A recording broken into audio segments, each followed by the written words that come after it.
I lived in Taiwan in the 1990s, and at that time, I witnessed two great and mysterious feats of strength. Now, I had heard of people pulling great weights like buses and trains with their teeth, or even with their hair, but one day, while I was out walking in the city of Kaohsiung, I came upon a temple with a crowd of people all pressed together trying to get a look at a spectacle involving a tour bus, the top of which I could see moving slowly above the crowd.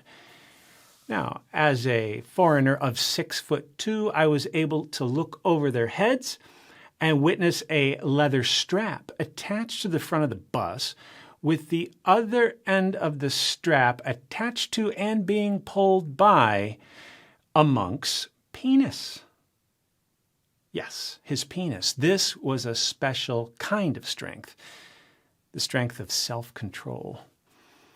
I witnessed an even more amazing feat of self-control than this had I not seen it for myself.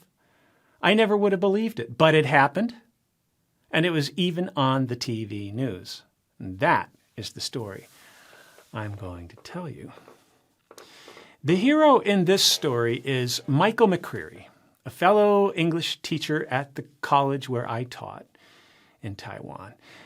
Michael was a backpacker world traveler. He had no family and he had no one to go home to, so he was devoted to seeking adventure where he could find it and staying there when he did find it. Michael had even spent time in Hollywood and appeared in a major motion picture. Now, if I told you the name of the movie, you'd be able to see who I'm talking about. Michael had discovered qigong, a kind of Chinese spiritual physical exercise involving breath control, meditation, that kind of thing. I think it's the kind of exercise that enables you to pull a bus with your penis. Now, with respect to qigong as a whole, I have to point out that not all groups and all practitioners are representative of the basic qigong principles, whatever they are. Frankly, I don't know much about qigong, only about Michael's experience, as I'm going to tell you. Now, Michael joined a qigong group that met at a large temple next to Monkey Mountain in the city of Kaohsiung, or at least we foreigners called it Monkey Mountain because there are lots of monkeys there, mean monkeys. Monkeys that come down from the trees and steal the bag lunches of little elementary kids on field trips. Now, one day, as I worked at my desk in the teacher's office, Michael appeared and abruptly laid a scroll out over the student papers I was correcting. And there was Chinese writing on the scroll, and he asked me to translate it for him. Overall, it looked like someone had tried to make it look old by staining the paper and writing in a kind of old-fashioned looking Chinese script. To me, it was an obvious fake. But belief is a powerful thing, and Michael was a true believer. He actually bought this scroll from somebody. A lot of the characters on the scroll, I think, were meaningless, intended to look ancient. So translating it would take some time and require a lot of guesswork and creativity. Michael had asked me to translate things for him before, and I was happy to oblige because this was pretty much my only opportunity to show off. Although I was not as Hollywood handsome and widely traveled and adventurous as he was, I had this one thing that impressed him. I could read and speak Chinese, and he couldn't.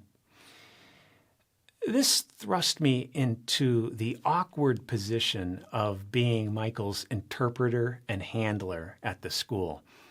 School personnel found it convenient to communicate to Michael through me, and because we were both foreigners, they assumed that we were birds of a feather.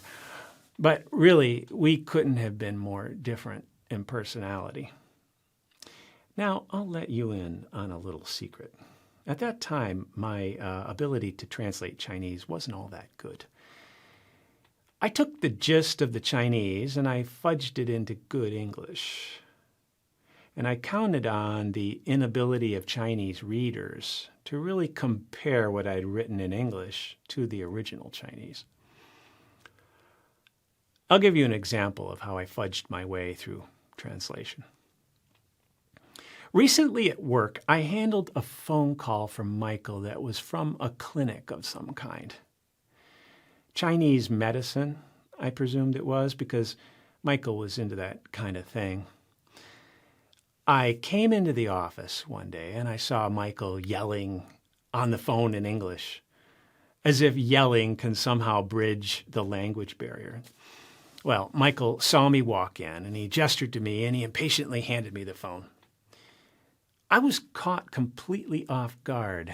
You see, understanding people on the phone is a challenge in a foreign language because you can't see their lips move, their gestures, or their facial expressions, things that I rely on to kind of put together what they're saying. So my dilemma was I couldn't say I didn't understand because that would make me lose face. But then I couldn't misrepresent the conversation to Michael because he might get the information from somebody else later.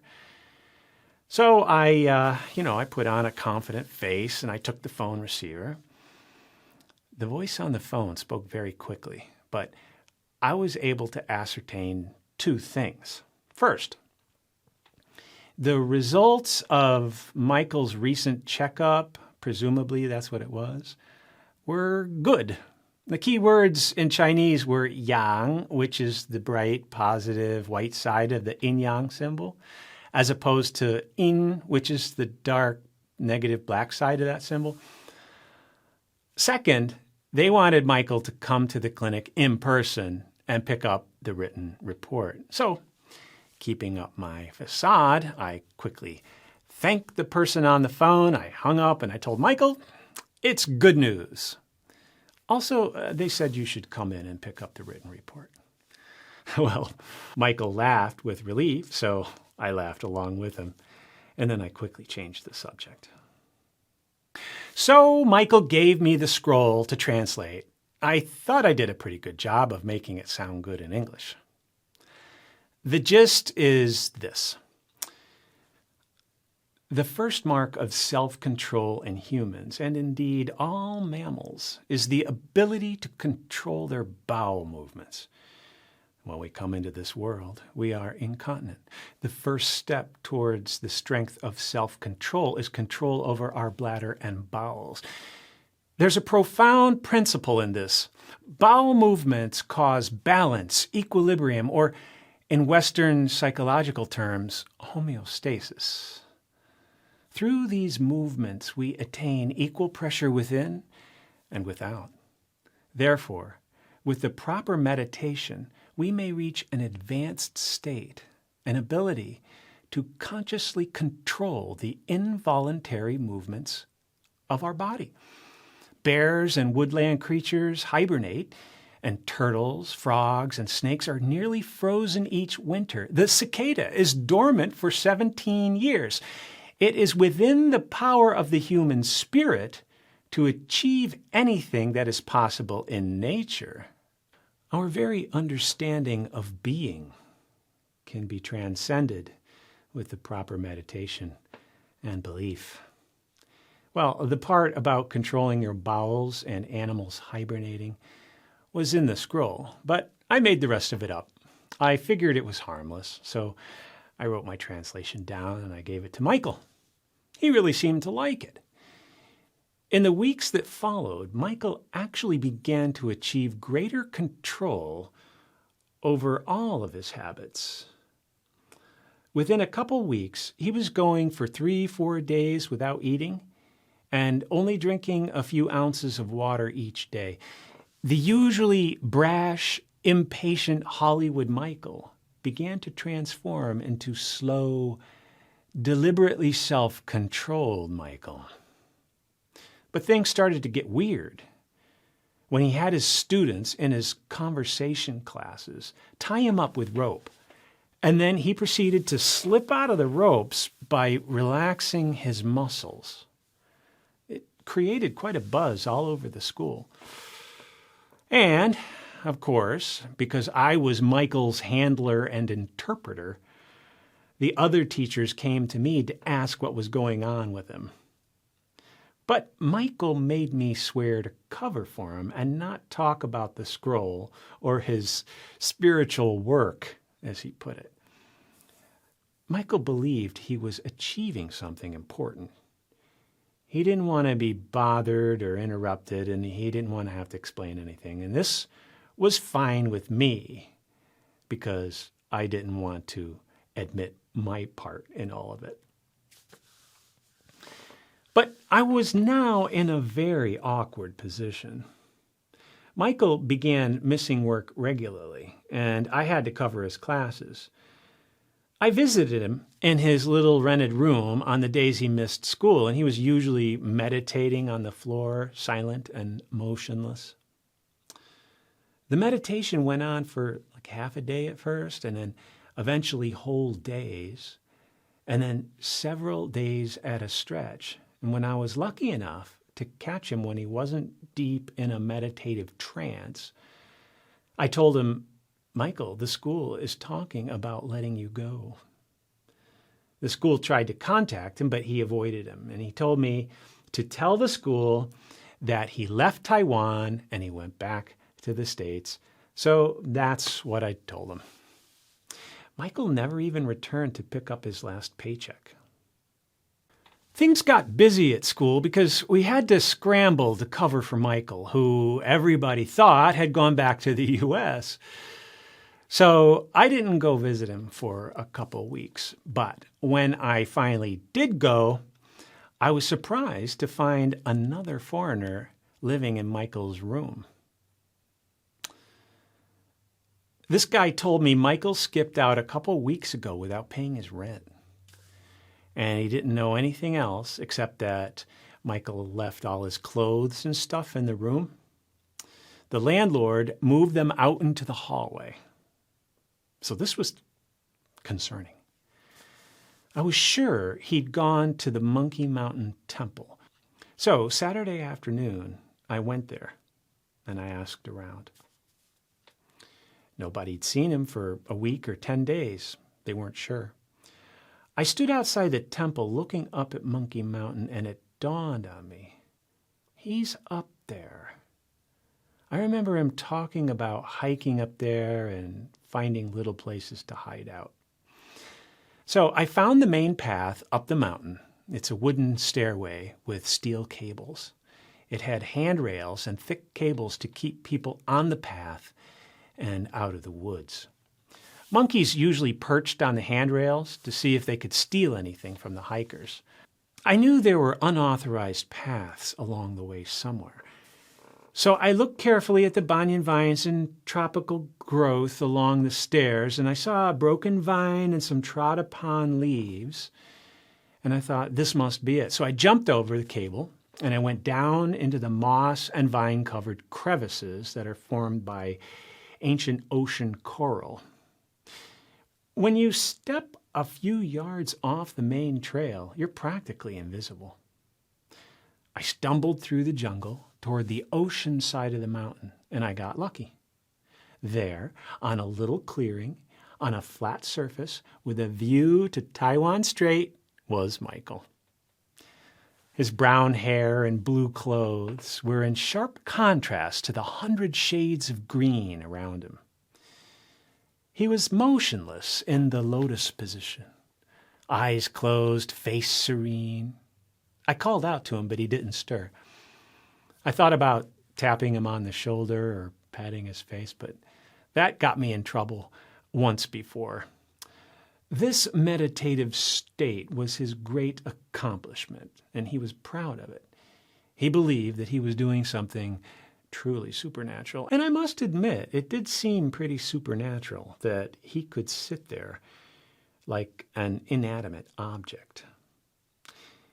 There was a half-empty water bottle within arm's reach, so I figured he must snap out of his trance occasionally. So I sat looking at him for a while, thinking he'd eventually open his eyes. I sat and I stood, I paced. I watched the sun go down.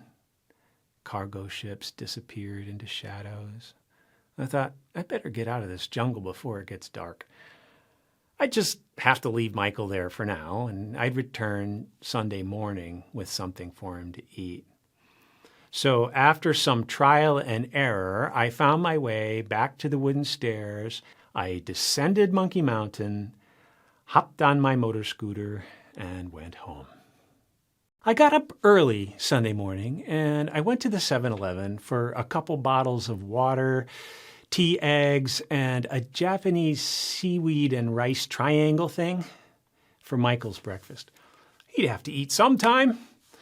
And finding my way to Michael again, it was like no time had passed. There he was, brown and blue against the shades of green, unmoving.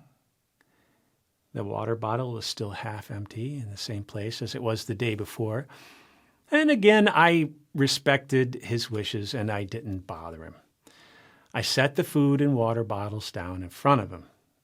3 or 4 monkeys rustled the leaves and branches overhead. I guess that since we're bigger than school children, the monkeys were wary of messing with us. And I thought, well, anyway, if Michael doesn't snap out of it and eat the food before the monkeys did, well, that was his problem. I sat on the ground and I looked out at the distant crests of light sparkling on the morning ocean. It really was peaceful, and I guess I was getting an appreciation for how people can love stillness and nature and all that. It was kind of cool. I hung around for an hour or so until the heat of midday, and I felt a little better about the whole thing. You know, Michael can take care of himself. I mean, if he can exercise such extreme self-control, he can surely get up and go when he feels like it. I was restless and bored, so I whispered, "See you later." And I made my way through the woods and to the wooden stairs. Monday morning at work, things seemed to be humming along. They hired a new teacher to replace Michael. Monday, Tuesday, Wednesday, they went by quickly. We were busy. I was teaching a writing class, so there were lots of papers to read and correct. I didn't get a chance to go check on Michael, but I remembered the ocean scene and that serene feeling. And I remembered my rationalization that, you know, Michael is a responsible adult who can take care of himself. On Thursday morning, I was sitting at my desk reading student papers, and from the corner of my eye, I saw an unfamiliar man talking to the department chairman's secretary. He had on an official-looking jacket with an apparently medical-related insignia on it. A doctor? A health official? I don't know. I didn't think much of it. But about 15 minutes later, the secretary walked over to my desk and said, "The chairman wants to see you in his office." Well, I walked into the office with my usual toothy smile and immediately noticed the chairman and the official jacket man had grim looks on their faces. They were seated and I stood. My smile dropped with the realization that this might have something to do with Michael and that clinic phone call. My stomach fluttered. They both spoke English. The department chair said, "Mr. Chen is from the health department. He's trying to find Michael." Sweat formed on my brow. I said, yeah, Michael. Michael went back to the States. I saw him off at the airport," I added for good measure. "Well, that is unfortunate," the chairman continued, "because he didn't go to the clinic to get instructions about his diagnosis." his diagnosis. Mr. Chen, the health department official, spoke up. Aren't you the one who spoke to the clinic on the telephone? I think so, yeah. Well, then you know he is HIV positive and he's required to report to the Department of Health. He's not allowed to travel. My heartbeat nearly caused me to lose my balance. Oh, shit. Why did I just say I saw him off at the airport? I just lost all plausible deniability. Not only have I been lying about Michael leaving Taiwan, but now I'm also complicit with him spreading AIDS in Taiwan. My eyes darted. I said, I misunderstood. Now, let me insert a note here about what I now understand the person on the phone said in Chinese. He used the words 阳性结果, which mean positive result. The opposite of 阴性结果, meaning negative result. I thought positive was good news and negative was bad. Well, now I know. So standing there facing those two grim-faced men, I said I would contact Michael's family back in the States and get back to them as soon as possible. I quickly excused myself. I knew full well he had no family, but once again, I was on the spot. And I'm not a very good liar. I didn't know how else to extricate myself from this. I walked out of the office and I stopped in front of the secretary. She didn't look up. And I said, Huijin, could you tell my students that I have to cancel my classes today? I have some personal business to take care of. And so she said, meaning okay. And she kept looking down, too embarrassed to look at me. So leaving the school campus, I rushed over to Michael's former room to get rid of his stuff, in case somebody from the school saw it and wondered why he didn't pack before he went to the U.S. In the hall, I saw that Michael's pile of clothes that the landlord put out there and all his stuff had been sort of jostled and rifled through. So I started to stuff everything into a box. And just then, the door opened, and there was that foreigner, the guy who took Michael's room, and he said, there were some Taiwanese guys going through that stuff this morning. The only thing they took was a passport, but they just left that mess in the hall. His passport. They had Michael's passport. That's proof I was lying about him going back to the States. So I thanked the foreign guy, and I decided just to leave Michael's stuff there in the hallway. I went immediately to Monkey Mountain. I bounded up the wooden stairs, jumped over the cable, and tore through the thick tropical growth. I came upon Michael's clearing, and all was still. But he looked like a dusty old mannequin in storage. The grime from the air pollution settled on his head, shoulders, and legs, just as it settles on every inanimate object in the city of Kaohsiung. But his position had changed. At first I thought, oh good, he came out of his trance, maybe to eat or drink. But as I came closer, I saw that his right arm hung to his side as if it had been pulled straight. And 3 of his fingers were gone, leaving stubs of what looked like ground beef, just a thumb and forefinger making an OK symbol with 3 raw hamburger stubs where the other fingers should be. There was no pool of blood. We've been conditioned by horror movies to think that things like this are not real.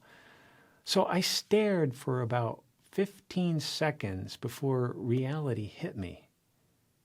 Monkeys. Monkeys had torn his fingers off. The absence of blood, the awkwardness of his position, and his mannequin-like appearance started to dawn on me. I called to him, Michael, Michael, wake up! Silence. Oh my God, this guy is dead. I tiptoed closer and I knelt down and I touched his arm.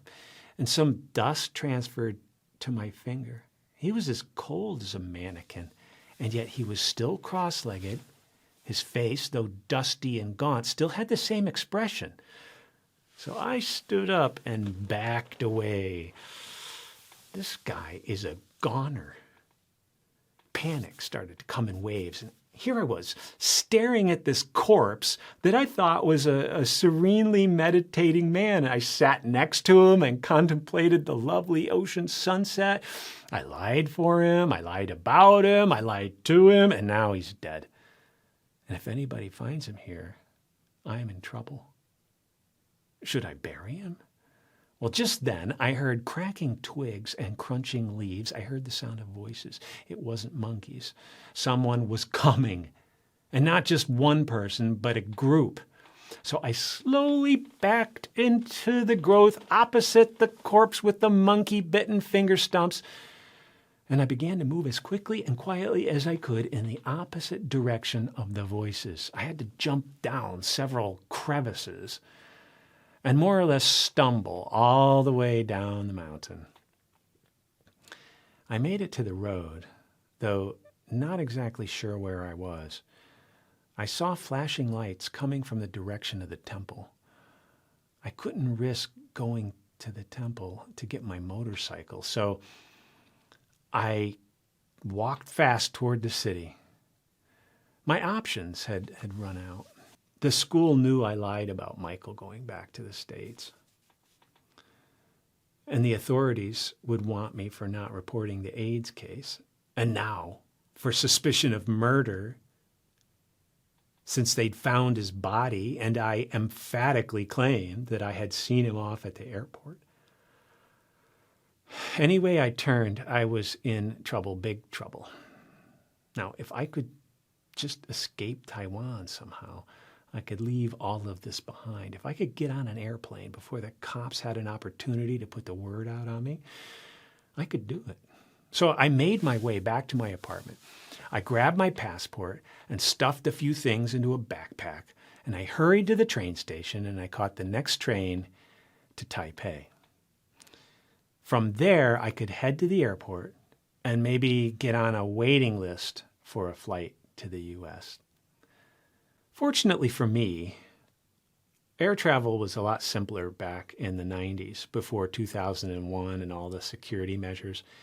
Getting on a flight to the U.S. quickly seemed unlikely, but I found that I could get waitlisted for a plane to Japan, and from there get waitlisted for a plane to the States, so that's what I did. I only had to wait about 2 hours, and I was boarding and watching Taiwan disappear underneath the airplane. After a few hours on the plane, landed at Narita Airport. Fearing that I would be recognized, I sweat bullets as I followed the line off the plane and into the airport. I went to the United Airlines desk, and I had my name put on a waiting list for a flight to Los Angeles. And the lady said it might be a day or two before anything opens up. Okay with me. I had no other choice.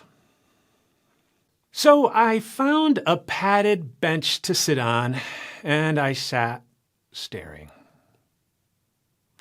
It did indeed take more than a day for a seat to become available. But in the meantime, after about 36 hours of Narita Airport benches and chairs, I was idly watching Japanese television.